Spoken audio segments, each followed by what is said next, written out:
दुनिया के चंद ही दृढ़ मन की औरतें शायद ऐसा कर सकती हो, फिर वेश्या बनने में भी मम्मी की न जाने क्या मजबूरी रही होगी।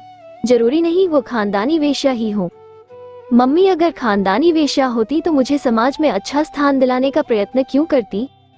मम्मी इस समय जिन उलझनों का शिकार है, मेरा विद्रोह, गलत पूछताछ और घृणा व्यक्त करना, इन उलझनों को बढ़ा ही देंगे जिनके लिए मम्मी शायद निजी रूप में जिम्मेदार न हो। वो चाहे परिस्थितियों से विवश होकर वेश्या बनी हो, मेरे लिए तो यही बड़ी बात है कि वो मेरी मम्मी है और एक आदर्श मम्मी है। मेरे लिए उन्होंने क्या कुछ नहीं किया, और अब वो जिस पोजीशन में है उसके लिए मुझे मम्मी के लिए कुछ करना चाहिए। अगर मम्मी मेरी खुशी के लिए किसी की जान भी ले सकती है तो मुझे भी मम्मी के लिए अपनी जान तक देने के लिए तैयार रहना चाहिए। यह फैसला करने के बाद सुनील को शांति अनुभव हुई और वो उठकर कपड़े निकालकर बाथरूम में घुस गया। सुनील कपड़े पहनकर तैयार होकर बाहर निकलने ही वाला था कि अचानक किसी ने दरवाजे पर बहुत धीरे धीरे दस्तक दी और सुनील कुछ चौंक सा पड़ा। उसने दरवाजा खोला तो सामने शुभ्रा खड़ी थी। सुनील ने आश्चर्य से पूछा, शुभ्रा, क्या बात है? शुभ्रा ने होठों पर उंगली रखकर उसे चुप रहने का संकेत किया और तेजी से अंदर आकर दरवाजा बंद कर लिया। उसके चेहरे पर कई रंग आ जा रहे थे, आंखें आश्चर्य से उबली पड़ रही थी। सुनील ने आश्चर्य से पूछा, आखिर ऐसी क्या बात है? एक बहुत भेद की बात बताने आई हूँ भैया। कैसी भेद की बात? फिर इससे पहले कि शुभ्रा कुछ बोलती, अचानक टेलीफोन की घंटी बजी। सुनील ने होठों पर उंगली रखकर शुभ्रा को चुप रहने का संकेत किया।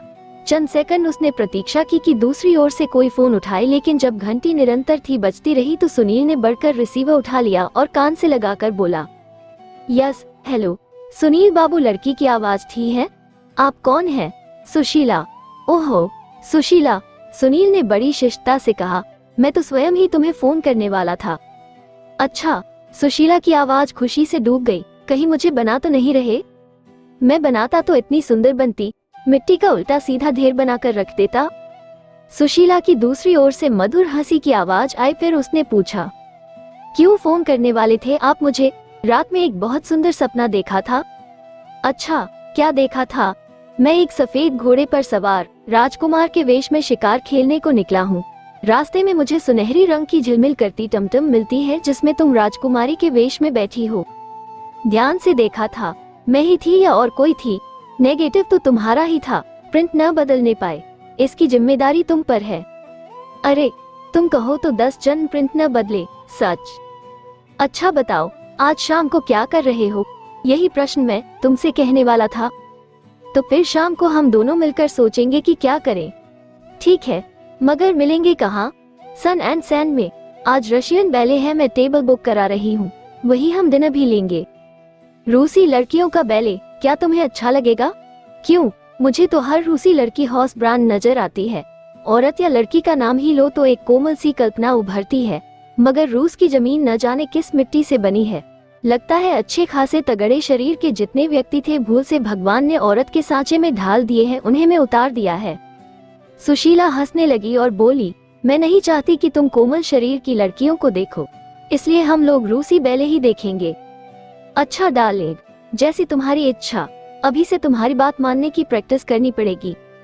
सुशीला ने खुशी से फोन ही पर चुंबन की आवाज की और शाम को 6 बजे सन एंड सैंड पहुंचने का वचन लेकर डिस्कनेक्ट कर दिया। फिर सुनील ने हल्की सी सांस लेकर रिसीवर रख दिया और शुभ्रा निचला होंठ दांतों में दबाए हुए खूंखार नजरों से उसे घूर रही थी। सुनील ने पूछा, हाँ, क्या भेद की बात बताने आई थी तू? नहीं बताऊंगी अब। क्यों? मुझे तुम्हारी और सुशीला की बातचीत बिल्कुल अच्छी नहीं लगी, मगर मैं क्या करूं?